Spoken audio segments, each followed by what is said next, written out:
Struggling to lose weight, irregular periods, hair fall, heavy periods, PCOD, PCOS અને infertility, આ બધાનું root cause direct connection thyroid ગ્લેન્ડના dysfunction જોડે હોઈ શકે છે. કેવી રીતે ડીપમાં સમજીએ. This is doctor Hetal. છેલ્લા 10 વર્ષથી પીસીઓડી, પીસીઓએસ અને ડાયાબિટીસ પર કામ કરી રહી છું. ઇસ્ટ્રોજન ડોમિનન્સ અને લો પ્રોજેસ્ટેરોન એટલે કે ઇસ્ટ્રોજન અને પ્રોજેસ્ટેરોનના ઇમ્બેલેન્સના લીધે થાઇરોઇડ હોર્મોન પર ડાયરેક્ટ ઇફેક્ટ થાય છે. એટલે હેવી પીરિયડ્સ અને ઇરેગ્યુલર પીરિયડ્સ જેવી સમસ્યાઓ થવાની શક્યતા વધી જાય છે.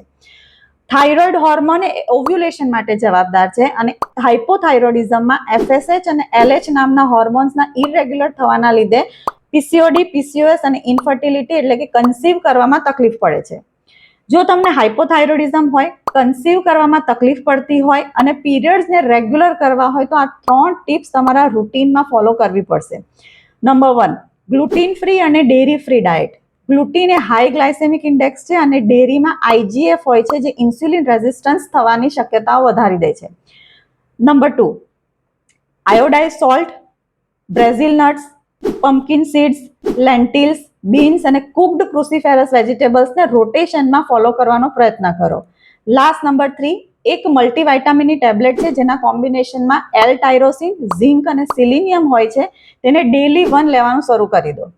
હાઇપોથાઇરોઇડિઝમ હોય, કન્સીવ કરવામાં તકલીફ પડતી હોય અને પીરિયડ્સ ઇરેગ્યુલર હોય તો નીચે આપેલા નંબર ઉપર જરૂરથી કોન્ટેક્ટ કરો અને મારા ક્લિનિકની મુલાકાત તમે લઈ શકો છો.